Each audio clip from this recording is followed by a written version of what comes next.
The Chritons were very great people in that part of the country where my childhood and youth were spent. To speak of Squire Chrighton was to speak of a power in that remote western region of England. Chrighton Abbey had belonged to the family ever since the reign of Stephen, and there was a curious old wing and a cloistered quadrangle still remaining of the original edifice and in excellent preservation. The rooms at this end of the house were low, and somewhat darksome and gloomy, it is true, but though rarely used, they were perfectly habitable, and were in service on great occasion when the abbey was crowded with guests. The central portion of the abbey had been rebuilt in the reign of Elizabeth, and was of noble and palatial proportions. The south wing and a long music-room with 8 tall narrow windows added on to it were as modern as the time of Anne. Altogether, the abbey was a very splendid mansion, and one of the chief glories of our county. All the land in Chrighton parish, and for a long way beyond its boundaries, belonged to the great squire. The parish church was within the park walls, and the living in the squire's gift, not a very valuable benefice, but a useful thing, to bestow upon a younger son's younger son, once in a way, or sometimes on a tutor or dependent of the wealthy house. I was a Chrighton, and my father, a distant cousin of the reigning squire, had been rector of Chrighton parish. His death left me utterly unprovided for, and I was fain to go out into the bleak unknown world and earn my living in a position of dependence, a dreadful thing for a Chrighton to be obliged to do. Out of respect for the traditions and prejudices of my race, I made it my business to seek employment abroad, where the degradation of one solitary Chrighton was not so likely to inflict shame upon the ancient house to which I belonged. Happily for myself, I had been carefully educated, and had industriously cultivated the usual modern accomplishments in the calm retirement of the vicarage. I was so fortunate as to obtain a situation at Vienna, in a German family of high rank, and here I remained 7 years, laying aside year by year a considerable portion of my liberal salary. When my pupils had grown up, my kind mistress procured me a still more profitable position at St. Petersburg, where I remained for 5 more years, at the end of which time I yielded to a yearning that had been long growing upon me, an ardent desire to see my dear old country home once more. I had no very near relations in England. My mother had died some years before my father. My only brother was far away in the Indian civil service. Sister I had none. But I was a Chrighton, and I loved the soil from which I had sprung. I was sure, moreover, of a warm welcome from friends who had loved and honoured my father and mother, and I was still further encouraged to treat myself to this holiday by the very cordial letters I had from time to time received from the squire's wife, a noble, warm-hearted woman who fully approved the independent course I had taken, and who had ever shown herself my friend. In all her letters for some time past, Mrs. Chrighton begged that, whenever I felt myself justified in coming home, I would pay a long visit to the Abbey. "I wish you could come at Christmas," she wrote in the autumn of the year of which I am speaking. "We shall be very gay, and I expect all kinds of pleasant people at the Abbey. Edward is to be married early in the spring, much to his father's satisfaction, for the match is good and appropriate one.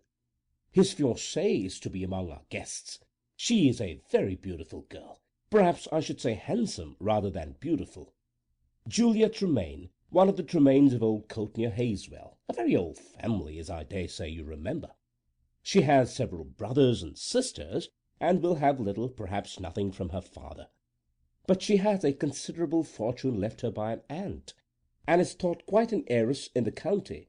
Not, of course, that this latter fact had any influence with Edward. He fell in love with her at an assize ball in his usual impulsive fashion, and proposed to her in something less than a fortnight. It is, I hope and believe, a thorough love match on both sides. After this followed a cordial repetition of the invitation to myself. I was to go straight to the Abbey when I went to England, and was to take up my abode there as long as ever I pleased. The letter decided me. The wish to look on the dear scenes of my happy childhood had grown almost into a pain. I was free to take a holiday without detriment to my prospects. So, early in December, regardless of the bleak, dreary weather, I turned my face homewards, and made the long journey from St. Petersburg to London, under the kind escort of Major Manson, a Queen's messenger, who was a friend of my late employer, the Baron Freuchdorf, and whose courtesy had been enlisted for me by that gentleman. I was 33 years of age. Youth was quite gone. Beauty I had never possessed, and I was content to think of myself as a confirmed old maid, a quiet spectator of life's great drama, disturbed by no feverish desire for an active part in the play. I had a disposition to which the kind of passive existence is easy. There was no wasting fire in my veins. Simple duties, rare and simple pleasures, filled up my sum of life. The dear ones who had given a special charm and brightness to my existence were gone. Nothing could recall them, and without them actual happiness seemed impossible to me. Everything had a subdued and neutral tint. Life at its best was calm and colourless, like a grey sunless day in early autumn, serene but joyless. The old abbey was in its glory when I arrived there at about 9 o'clock on a clear, starlit night. A light frost whitened the broad sweep of grass that stretched away from the long stone terrace in front of the house to a semicircle of grand old oaks and beeches.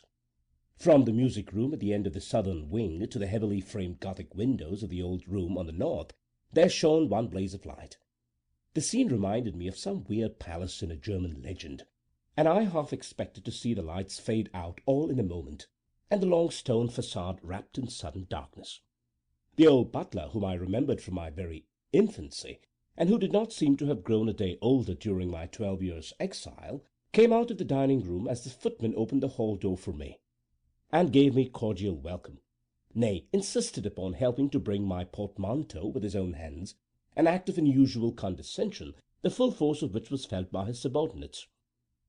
"It's a real treat to see your pleasant face once more, Miss Sarah," said this faithful retainer, as he assisted me to take off my travelling cloak and took my dressing-bag from my hand. "You look a trifle older than when you used to live at the vicarage 12 years ago, but you're looking uncommon well for all that, and Lord love your heart, miss, how pleased they all will be to see you. Mrs. told me with her own lips about your coming. You'd like to take off your bonnet before you go to the drawing-room, I dare say. The house is full of company. Call Mrs. Marjoram, James, will you?" The footman disappeared into the back regions, and presently reappeared with Mrs. Marjoram, a portly dame, who, like Truefold the butler, had been a fixture at the Abbey in time of the present squire's father. From her I received the same cordial greeting, and by her I was led off up the staircases and along corridor, till I wondered where I was being taken. We arrived at last at a very comfortable room, a square tapestried chamber with a low ceiling supported by a great oaken beam. The room looked cheery enough, with a bright fire roaring in the wide chimney, but it had a somewhat ancient aspect, which the superstitiously inclined might have associated with possible ghosts. I was fortunately of a matter-of-fact disposition, utterly sceptical upon the ghost subject, and the old-fashioned appearance of the room took my fancy. "We are in King Stephen's Wing, are we not, Mrs. Marjoram?" I asked. "This room seems quite strange to me. I doubt if I have ever been in it before." "Very likely not, miss. Yes, this is the old wing. Your window looks out into the old stable-yard, where the kennel used to be in the time of your squire's grandfather, when the Abbey was even a finer place than it is now, I've heard say. We are so full of company this winter, you see, miss, that we are obliged to make use of all these rooms.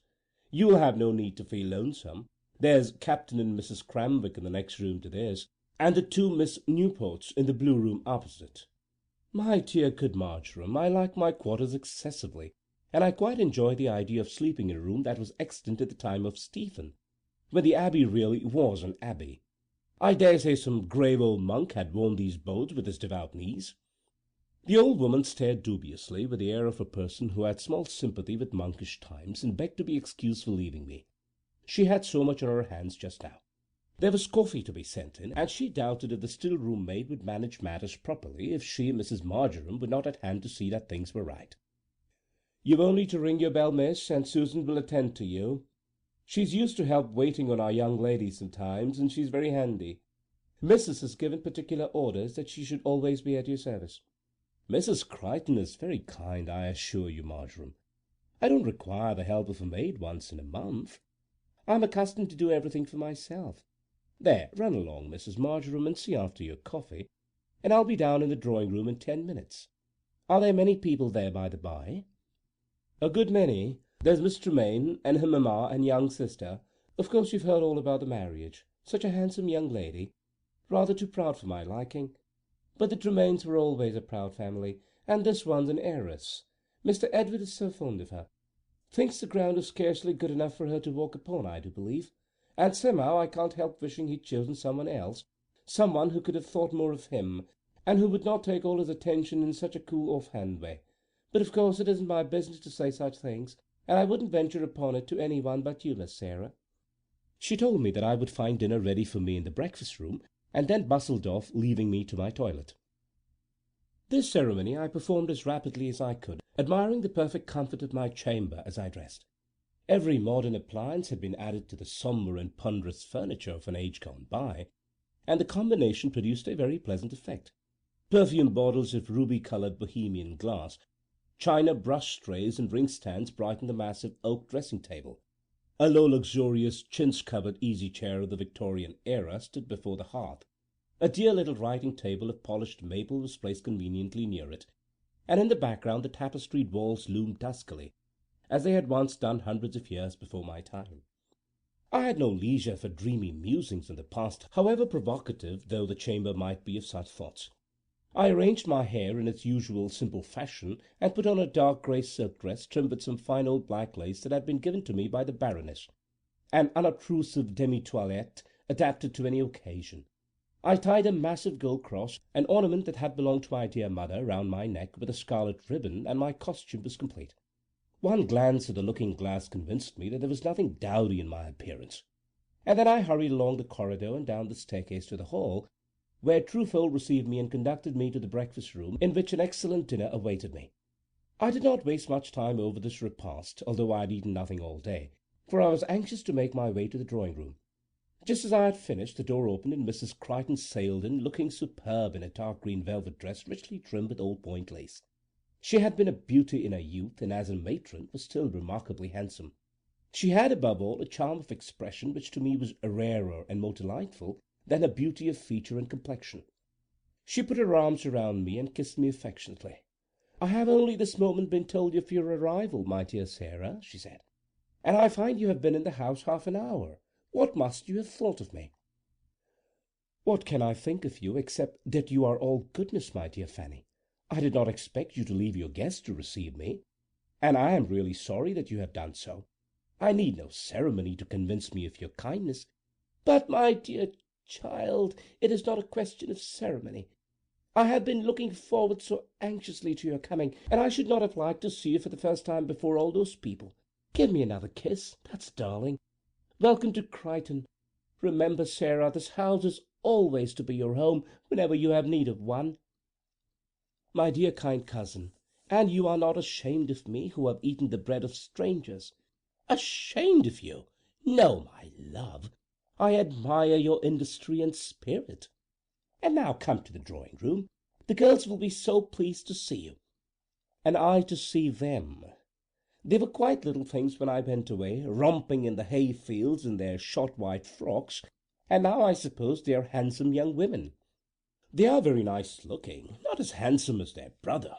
Edward is really a magnificent young man. I do not think my maternal pride is guilty of any gross exaggeration when I say that. "And Miss Tremaine," I said. "I am very curious to see her."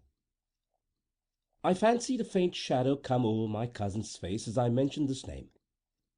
"Miss Tremaine, yes, you cannot fail to admire her," she said, rather thoughtfully. She drew my hand through her arm and led me to the drawing-room, a very large room with a fireplace at each end, brilliantly lighted to-night, and containing about 20 people scattered about in little groups, and all seeming to be talking and laughing merrily. Mrs. Chrighton took me straight to one of the fireplaces, beside which 2 girls were sitting on a low sofa, while a young man of something more than 6 feet stood near them, with his arm resting on the broad marble slab of the mantelpiece. A glance told me that this young man with the dark eyes and crisp waving brown hair was Edward Chrighton. His likeness to his mother was in itself enough to tell me who he was, but I remembered the boyish face and bright eyes which had so often looked up to mine in the days when the heir of the Abbey was one of the most juvenile scholars at Eton. The lady seated nearest Edward Chrighton attracted my chief attention. for I felt sure that this lady was Miss Tremaine. She was tall and slim, and carried her head and neck with a stately air, which struck me more than anything in that first glance. Yes, she was handsome, undeniably handsome, and my cousin had been right when she said I could not fail to admire her.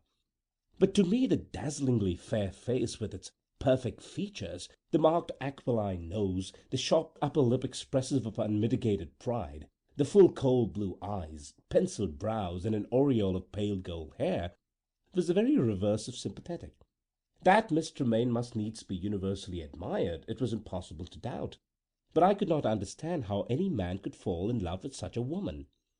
She was dressed in white muslin, and her only ornament was a superb diamond locket, heart-shaped, tied around her long white throat with a broad black ribbon. Her hair, of which she seemed to have a great quantity, was arranged in a massive coronet of plaits, which surmounted the small head as proudly as an imperial crown. To this young lady Mrs. Chrighton introduced me. "I have another cousin to present to you, Julia," she said, smiling. "Miss Sarah Chrighton, just arrived from St. Petersburg." "From St. Petersburg? What an awful journey! How do you do, Miss Chrighton? It was really very courageous of you to come so far. Did you travel alone?" "No, I had a companion as far as London, and a very kind one. I came on to the Abbey by myself." The young lady had given me her hand with rather a languid air, I thought. I saw the cold blue eyes surveying me curiously from head to foot, and it seemed to me as if I could read the condemnatory summing up, "A frump and a poor relation," in Miss Tremaine's face. I had not much time to think about her just now, for Edward Chrighton suddenly seized both my hands, and gave me so hearty and loving a welcome that he almost brought the tears up from my heart into my eyes. Two pretty girls in blue crape came running forward from different parts of the room and gaily saluted me as Cousin Sarah, and the three surrounded me in a little cluster and assailed me with a string of questions. Whether I had remembered this, and whether I had forgotten that, the battle in the hayfield, the charity school tea party in the vicarage orchard, our picnics in Horsley Combe, our botanical and entomological excursions in Shorewell Common, and all the simple pleasures of their childhood and my youth. While this catechism was going on, Miss Tremaine watched us with a disdainful expression, which she evidently did not care to hide. "I should not have thought you capable of such Arcadian simplicity, Mr. Chrighton," she said at last. "Pray continue your recollections. These juvenile experiences are most interesting." "I don't expect you to be interested in them, Julia," Edward answered, with a tone that sounded rather too bitter for a lover. "I know what a contempt you have for trifling rustic pleasures. Were you ever a child yourself, I wonder, by the way? I don't believe you ever ran after a butterfly in your life." Her speech put an end to our talk of the past somehow. I saw that Edward was vexed, and that all the pleasant memories of his boyhood had fled before that cold, scornful face. A young lady in pink, who had been sitting next Julia Tremaine, vacated the sofa, and Edward slipped into her place, and devoted himself for the rest of the evening to his betrothed.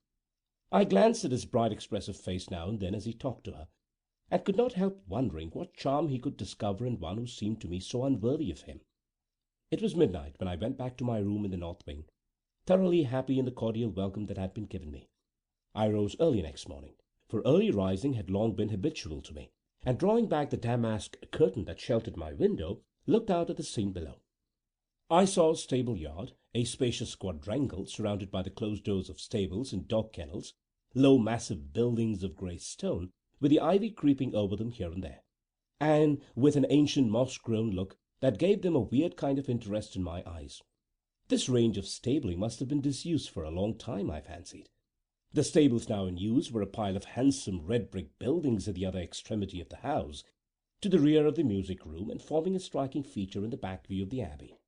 I had often heard how the present squire's grandfather had kept a pack of hounds, which had been sold immediately after his death, and I knew that my cousin, the present Mr. Chrighton, had been more than once requested to follow his ancestor's good example, for there were no hounds now within 20 miles of the Abbey, though it was a fine country for fox-hunting.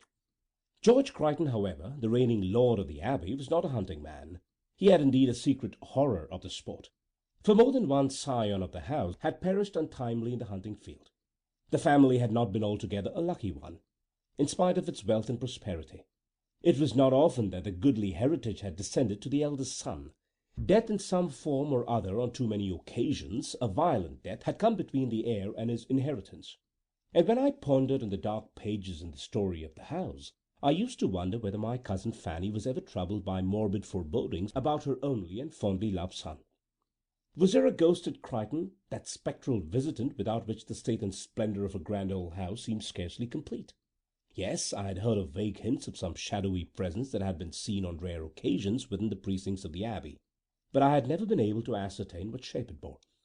Those whom I questioned were prompt to assure me that they had seen nothing. They had heard stories of the past, foolish legends most likely not worth listening to. Once, when I had spoken of the subject to my cousin George, he told me angrily never again to let him hear any allusion to that folly from my lips. That December passed merrily. The old house was full of really pleasant people, and the brief winter days were spent in one unbroken round of amusement and gaiety. To me the old familiar English country house life was a perpetual delight. To feel myself amongst kindred and unceasing pleasure, I could not have believed myself capable of being so completely happy. I saw a great deal of my cousin Edward, and I think he contrived to make Miss Tremaine understand that, to please him, she must be gracious to me. She certainly took some pains to make herself agreeable to me, and I discovered that, in spite of that proud disdainful temper, which she so rarely took the trouble to conceal, she was really anxious to gratify her lover. Their courtship was not altogether a halcyon period. They had frequent quarrels, the details of which Edward's sisters, Sophie and Agnes, delighted to discuss with me. It was a struggle of two proud spirits for mastery. But my cousin Edward's pride was of a nobler kind, the lofty scorn of all things mean, a pride that does not ill become a generous nature. To me he seemed all that was admirable, and I was never tired of hearing his mother praise him. I think my cousin Fanny knew this, and that she used to confide in me as fully as if I had been her sister. "I dare say you can see I'm not quite so fond as I should be of Julia Tremaine," she said to me one day. "But I am very glad that my son is going to marry. Husbands has not been a fortunate family, you know, Sarah. The eldest sons have been wild and unlucky for generations past, and when Edward was a boy, I used to have many a bitter hour, dreading what the future might bring forth.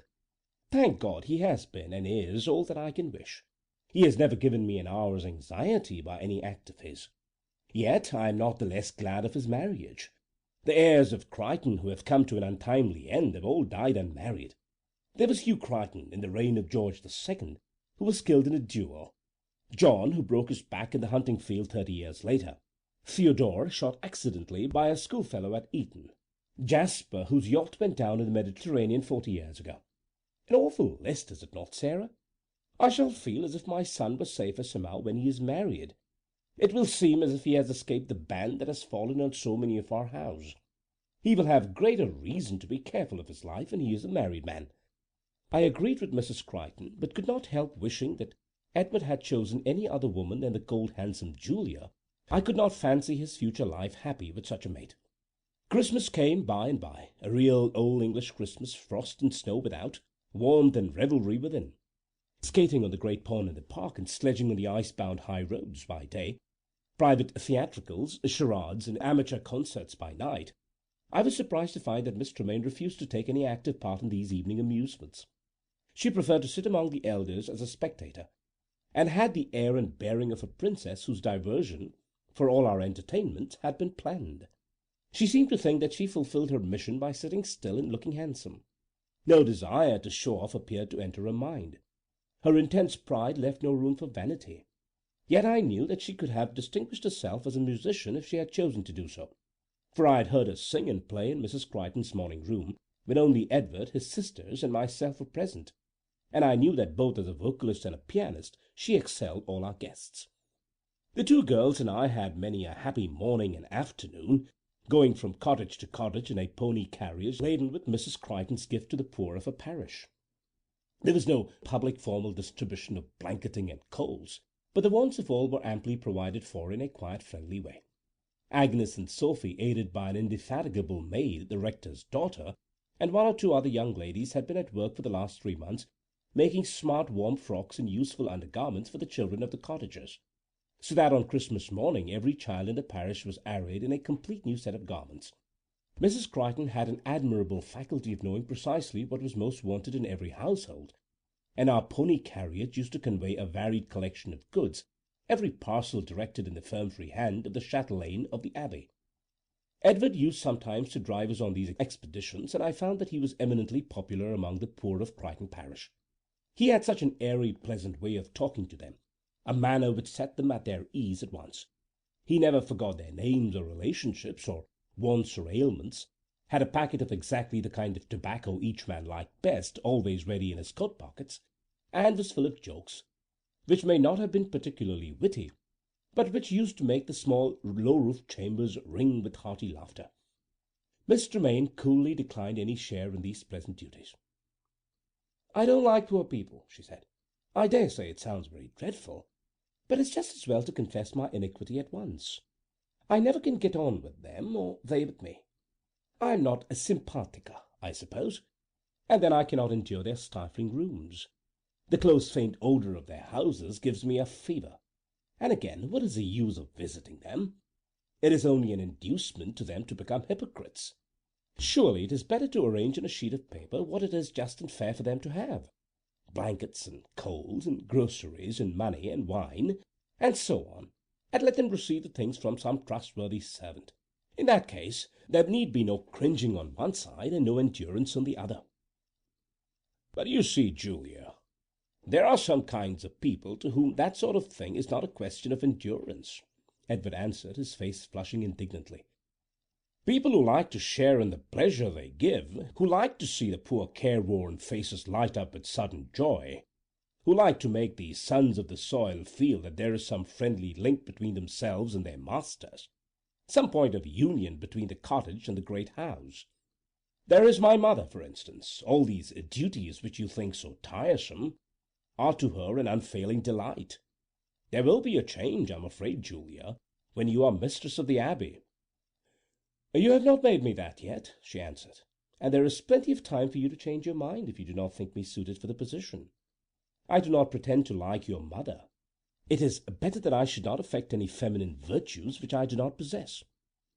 After this, Edward insisted on driving our pony carriage almost every day, leaving Miss Tremaine to find her own amusement, and I think this conversation was the beginning of an estrangement between them, which became more serious than any of their previous quarrels had been.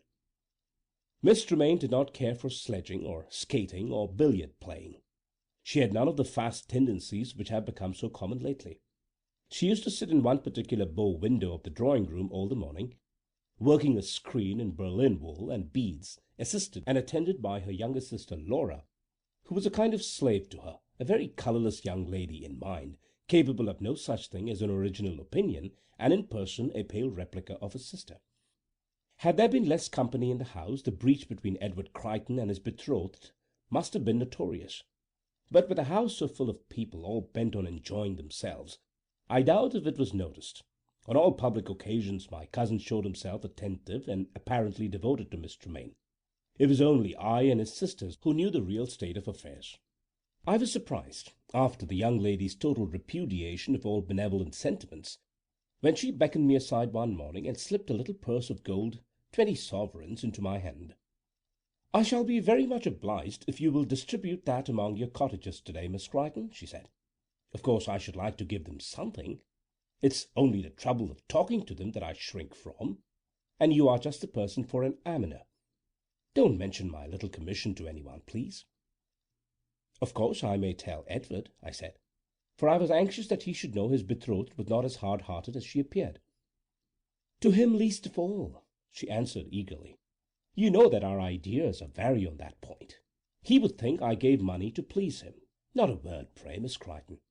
I submitted and distributed my sovereigns quietly, with the most careful exercise of my judgment. So Christmas came and passed.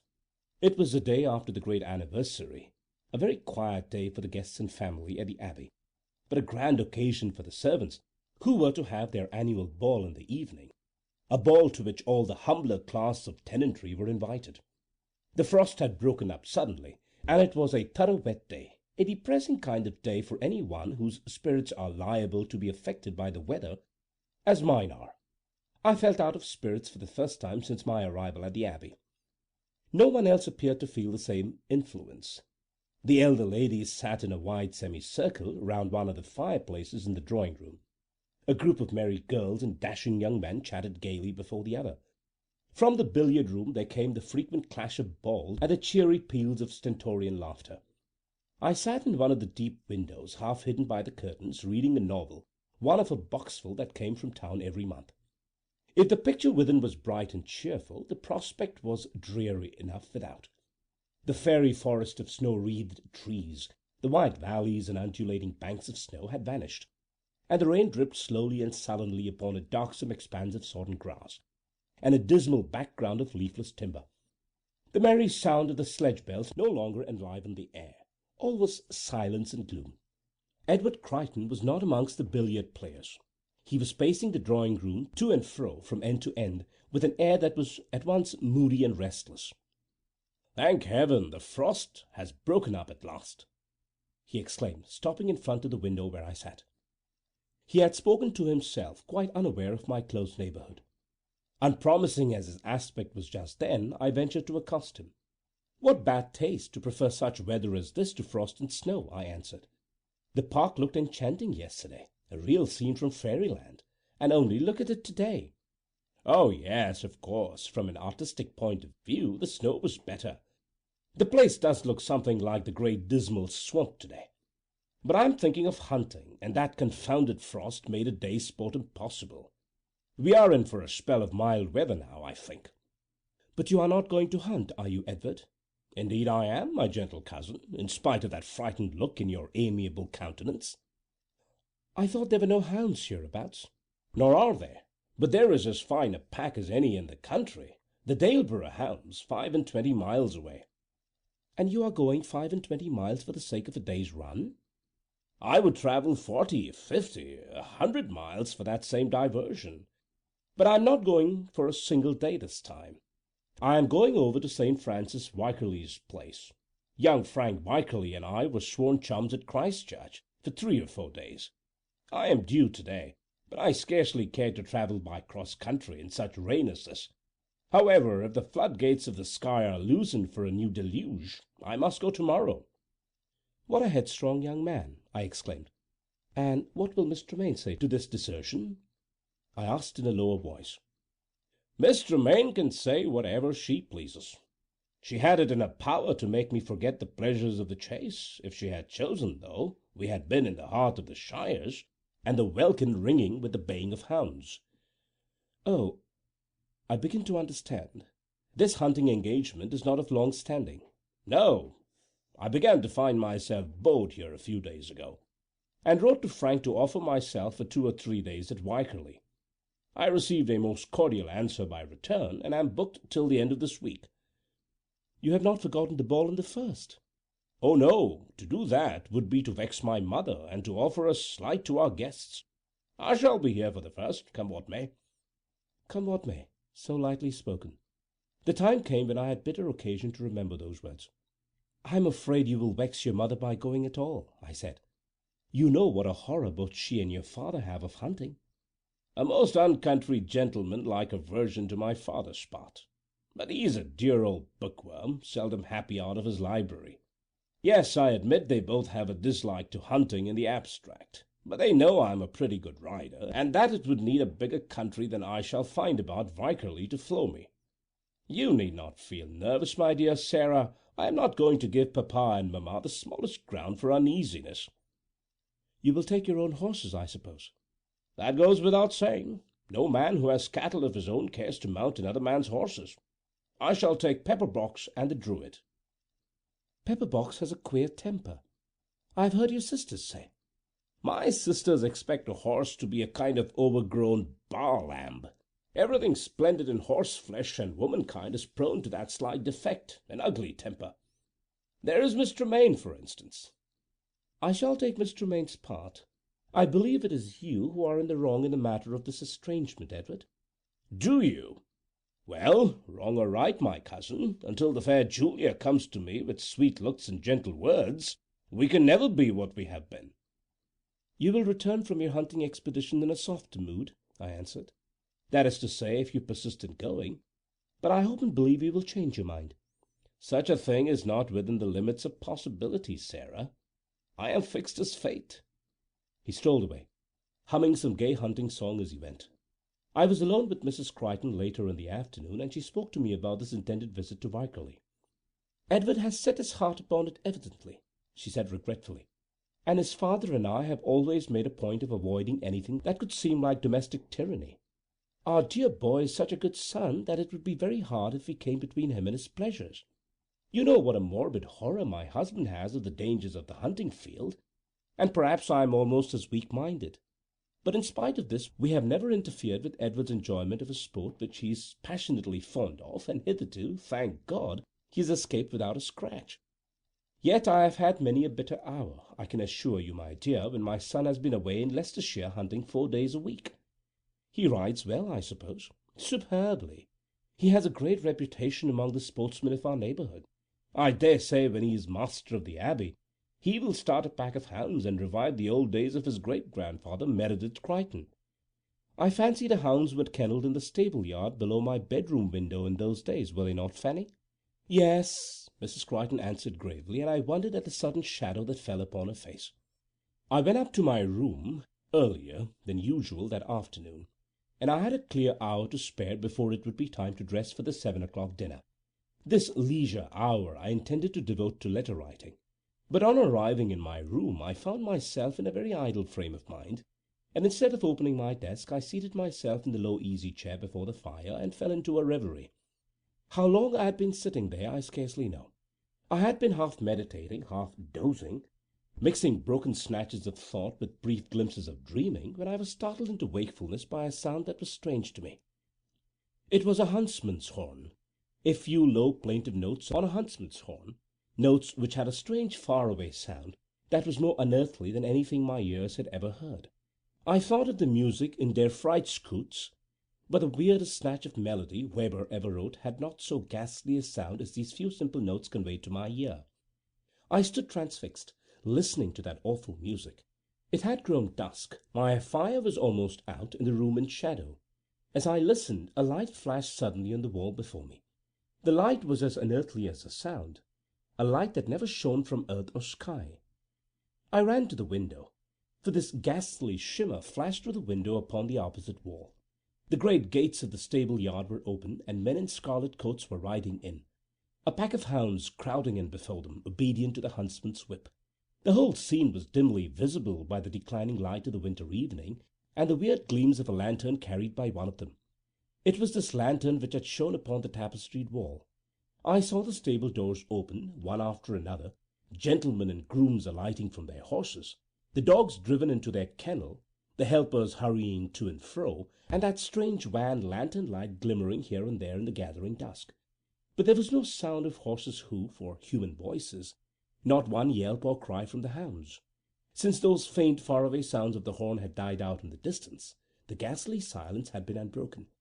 I stood at my window quite calmly and watched while the group of men and animals in the yard below noiselessly dispersed.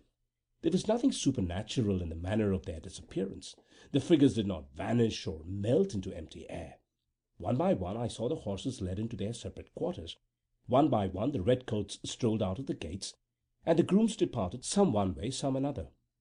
The scene, but for its noiselessness, was natural enough, and I had been a stranger in the house. I might have fancied that those figures were real, those stables in full occupation. But I knew that the stable-yard and all its range of building to have been disused for more than half a century. Could I believe that, without an hour's warning, the long-deserted quadrangle could be filled, the empty stalls tenanted? Had some hunting party from the neighbourhood sought shelter here, glad to escape the pitiless rain? That was not possible, I thought. I was an utter unbeliever in all ghostly things, ready to credit any possibility rather than suppose that I had been looking upon shadows. And yet the noiselessness, the awful sound of that horn, the strange unearthly gleam of that lantern, little superstitious as I might be, a cold sweat stood out upon my forehead, and I trembled in every limb. For some minutes I stood by the window, statue-like, staring blankly into the empty quadrangle. Then I roused myself suddenly and ran softly downstairs by a back staircase leading to the servants' quarters, determined to solve the mystery somehow or other. The way to Mrs. Marjoram's rooms was familiar to me from old experience, and it was thither that I bent my steps, determined to ask the housekeeper the meaning of what I had seen. I had a lurking conviction that it would be well for me not to mention that scene to any member of the family till I had taken counsel with someone who knew the secrets of Chrighton Abbey. I heard the sound of merry voices and laughter as I passed the kitchen and servants' hall. Men and maids were all busy in the pleasant labour of decorating their rooms for the evening's festival. They were puffing the last touches to garlands of holly and laurel, ivy and fir, as I passed the open doors, and in both rooms I saw tables laid for a substantial tea. The housekeeper's room was in a retired nook at the end of a long passage, a charming old room, panelled with dark oak and full of capacious cupboards, which in my childhood I had looked upon as storehouses of inexhaustible treasures in way of preserves and other confectionery. It was a shady old room, with a wide old-fashioned fireplace, cool in summer, when the hearth was adorned with a great jar of roses and lavender, and warm in winter, when the logs burnt merrily all day long. I opened the door softly and went in. Mrs. Marjoram was dozing in a high-backed armchair by the glowing hearth, dressed in a state gown of grey watered silk, and with a cap that was a perfect garden of roses. She opened her eyes as I approached her, and stared at me with a puzzled look for the first moment or so. "Why, is that you, Miss Sarah?" she exclaimed, "and looking as pale as a ghost? I can see even by this firelight. Just let me light a candle, and then I'll get you some sal volatile. Sit down in my armchair, miss. Why, I declare you're all of a tremble." She put me into her easy-chair before I could resist, and lighted 2 candles which stood ready upon her table while I was trying to speak. My lips were dry, and it seemed at first as if my voice was gone. "Never mind the sal volatile, Marjoram," I said at last. "I'm not ill. I've been startled, that's all. And I've come to ask you for an explanation of the business that frightened me." "What business, Miss Sarah?" "You must have heard something of it yourself, surely. Didn't you hear a horn just now, a huntsman's horn?" "A horn? Lord, no, Miss Sarah. Whatever could have put such a fancy into your head?" I saw that Mrs. Marjoram's ruddy cheeks had suddenly lost their colour, that she was now almost as pale as I could have been myself. "It was no fancy," I said. "I heard the sound and saw the people. A hunting party had just taken shelter in the north quadrangle, dogs and horses and gentlemen and servants." "What were they like, Miss Sarah?" the housekeeper said in a strange voice. "I can hardly tell you that. I could see that they wore red coats, and I could scarcely see more than that. Yes, I did get a glimpse of one of the gentlemen by the light of the lantern, a tall man with grey hair and whiskers, and a stoop in his shoulders. I noticed that he wore a short-waisted coat with a very high collar, a coat that looked 100 years old." "The old squire," muttered Mrs. Marjoram under her breath, and then turning to me she said with a cheery, resolute air, "You've been dreaming, Miss Sarah, that's just what it is. You've dropped off in your chair before the fire and had a dream, that's it." "No, Marjoram, it was no dream. The horn woke me, and I stood at my window and saw the dogs and huntsmen come in. Do you know, Miss Sarah, that the gates of the north quadrangle have been locked and barred for the last 40 years, and that no one ever goes in there except through the house?" "The gates may have been opened this evening to give shelter to strangers," I said. "Not when the only keys that will open them hang yonder in my cupboard, miss," said the housekeeper, pointing to a corner of the room. "But I tell you, Marjoram, these people came into the quadrangle. The horses and dogs are in the stables and kennels at this moment. I'll go and ask Mr. Chrighton, or my cousin Fanny, or Edward, all about it, since you won't tell me the truth." I said this with a purpose, and it answered. Mrs. Marjoram caught me eagerly by the wrist. "No, miss, don't do that, for pity's sake, don't do that. Don't breathe a word to missus or master." "But why not?" "Because you've seen that which always brings misfortune and sorrow to this house, Miss Sarah. You've seen the dead." "What do you mean?" I gasped, awed in spite of myself. "I dare say you've heard that there's been something seen at times at the Abbey, many years apart, thank God, for it never came that trouble didn't come after it." "Yes," I answered hurriedly, "but I could never get anyone to tell me what it was that haunted this place." "No, miss, those that know have kept the secret, but you have seen it all to-night. There is no use in trying to hide it from you any longer. You have seen the old squire Meredith Chrighton, whose eldest son was killed by a fall in the hunting field, brought home dead one December night. An hour after his father and the rest of the party had come safe home to the Abbey. The old gentleman had missed his son in the field, but had thought nothing of that, fancying that Master John had had enough of the day's sport, and had turned his horse's head homewards. He was found by a labouring man, poor lad, lying in a ditch with his back broken, and his horse beside him staked. The old squire never held his head up after that day, and never rode to hounds again, though he was passionately fond of hunting. Dogs and horses were sold, and the North Quadrangle has been empty from that day. How long is it since this kind of thing has been seen? A long time, miss. I was a slip of a girl when it last happened. It was in the winter time, this very night, the night Squire Meredith's son was killed, and the house was full of company, just as it is now. There was a wild young Oxford gentleman sleeping in your room at that time, and he saw the hunting party come into the quadrangle. And what did he do but throw his window wide open and give them the view, hello, as loud as he ever could. He had only arrived the day before, and knew nothing about the neighbourhood.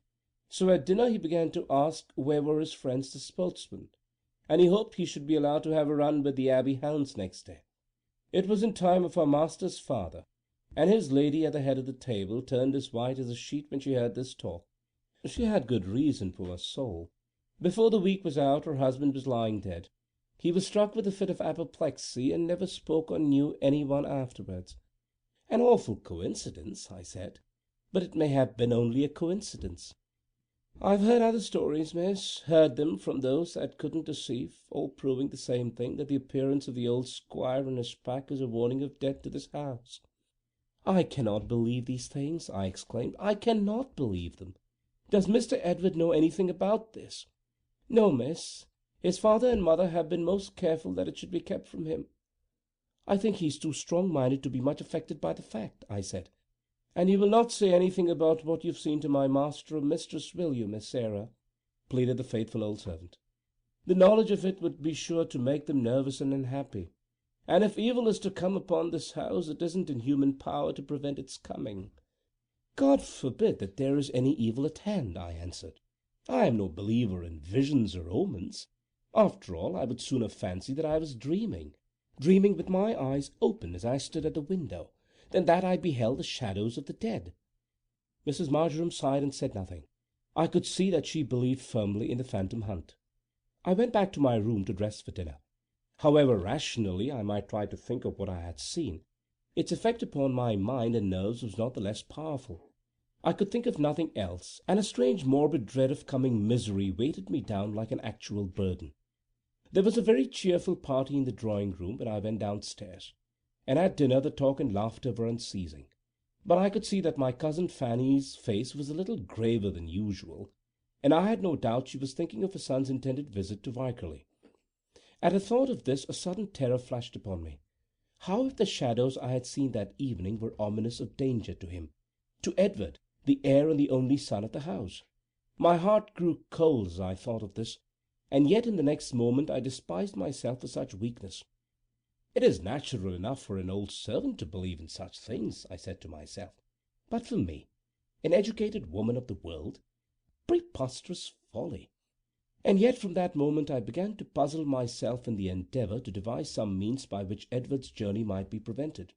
Of my own influence I knew that I was powerless to hinder his departure by so much as an hour, but I fancied that Julia Tremaine could persuade him to any sacrifice of his inclination, if she could only humble her pride so far as to entreat it.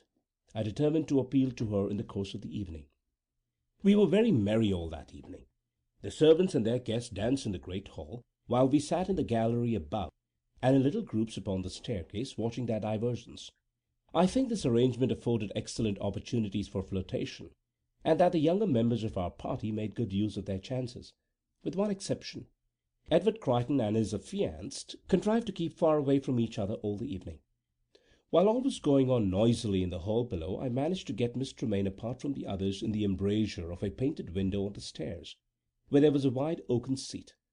Seated here side by side, I described to her, under a promise of secrecy, the scene which I had witnessed that afternoon, and my conversation with Mrs. Marjoram. "But good gracious me, Miss Chrighton!" the young lady exclaimed, lifting her pencilled eyebrows with unconcealed disdain. "You don't mean to tell me that you believe in such nonsense? Ghosts and omens and old woman's folly like that?" "I assure you, Miss Tremaine, it is most difficult for me to believe in the supernatural," I answered earnestly, "but that which I saw this evening was something more than human. The thought of it has made me very unhappy, and I cannot help connecting it somehow with my cousin Edward's visit to Wycherley. If I had the power to prevent his going, I would do it at any cost. but I have not.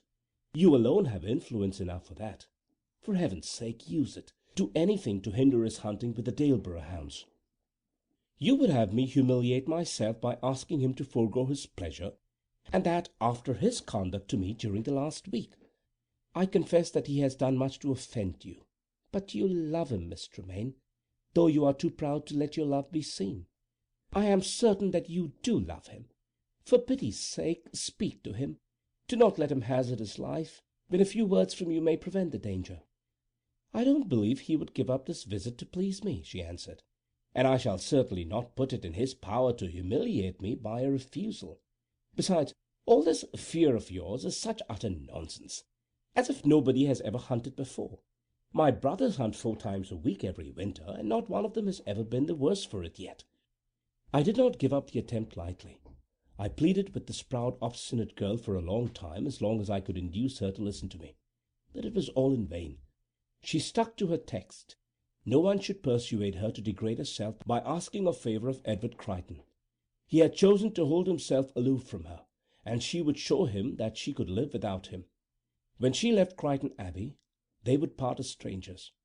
So the night closed, and at breakfast next morning I heard that Edward had started for Wykerley soon after daybreak. His absence made for me at least a sad blank in our circle. For one other also, I think, for Miss Tremaine's fair proud face was very pale, though she tried to seem gayer than usual, and exerted herself in quite an unaccustomed manner in her endeavour to be agreeable to everyone. The day passed slowly for me after my cousin's departure. There was a weight upon my mind, a vague anxiety which I struggled in vain to shake off. The house, full as it was of pleasant people, seemed to me to have become dull and dreary now that Edward was gone. The place where he had sat appeared always vacant to my eyes, though another filled it, and there was no gap on either side of the long dinner-table. Light-hearted young men still made the billiard-room resonant with their laughter. Merry girls flirted as gaily as ever, undisturbed in the smallest degree by the absence of the air of the house. Yet for me all was changed. A morbid fancy had taken complete possession of me. I found myself continually brooding over the housekeeper's words, those words that told me that the shadows I had seen boded death and sorrow to the house of Chrighton. My cousins Sophie and Agnes were no more concerned about their brother's welfare than were their guests. They were full of excitement about the New Year's ball, which was to be a very grand affair. Every one of importance within 50 miles was to be present. Every nook and corner of the Abbey would be filled with visitors coming from a great distance, while others were to be billeted upon the better class of tenantry round about.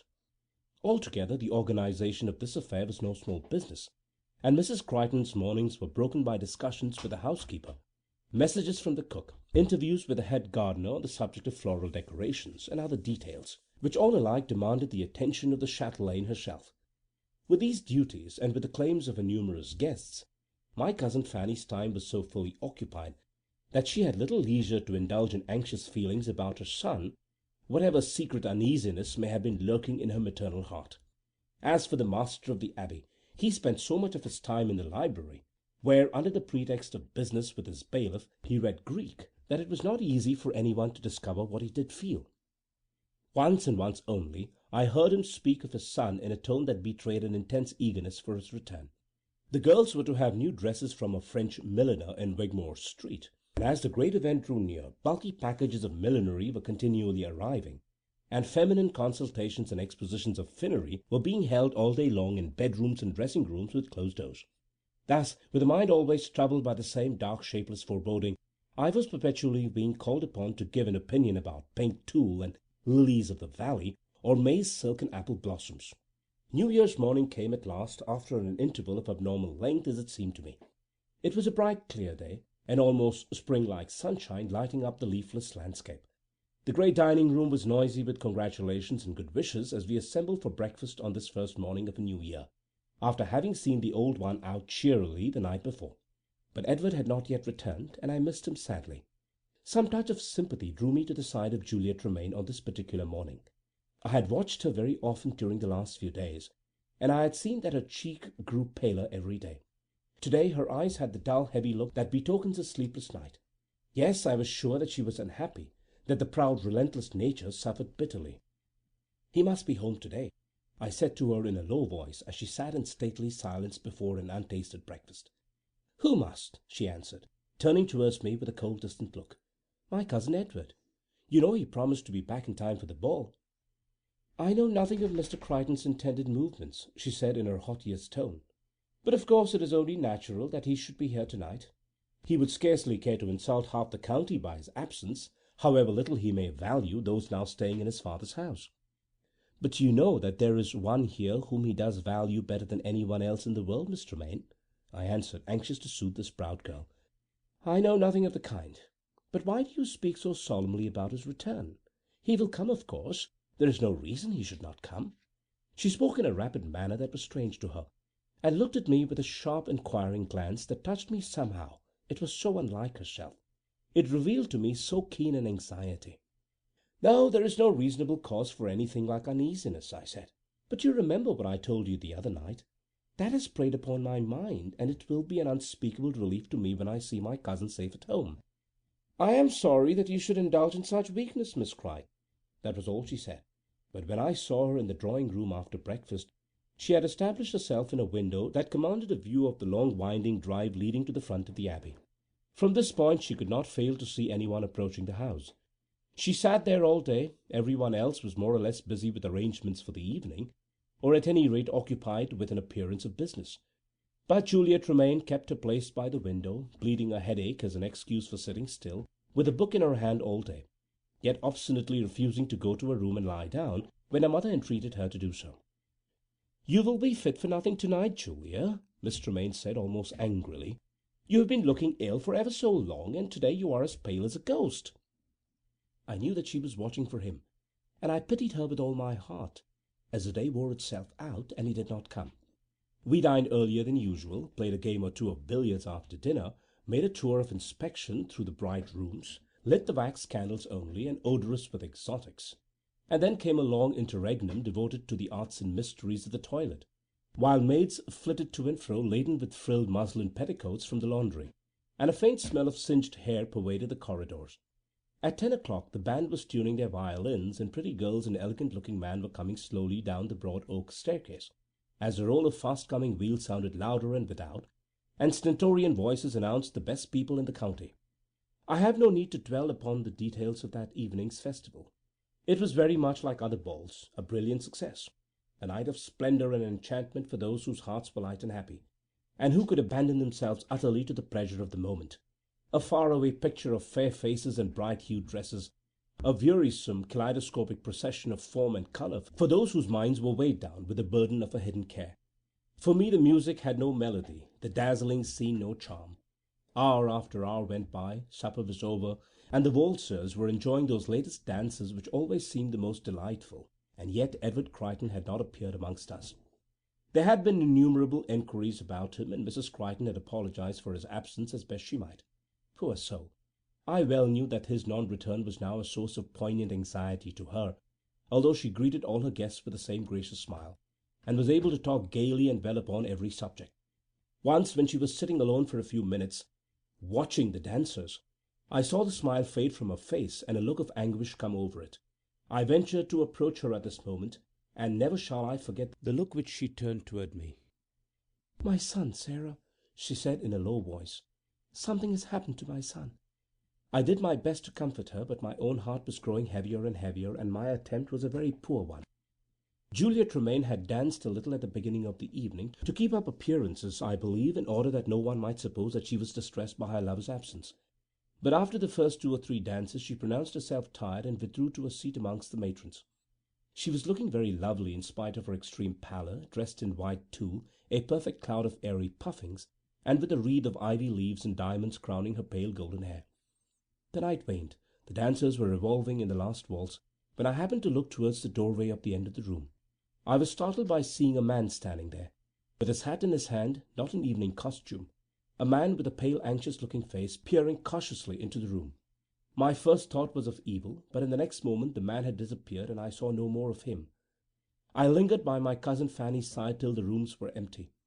Even Sophie and Annie had gone off to their own apartments, their airy dresses sadly dilapidated by night's vigorous dancing, There were only Mr. and Mrs. Chrighton and myself in the long suite of rooms where the flowers were drooping and the wax lights dying out one by one in the silver sconces against the walls.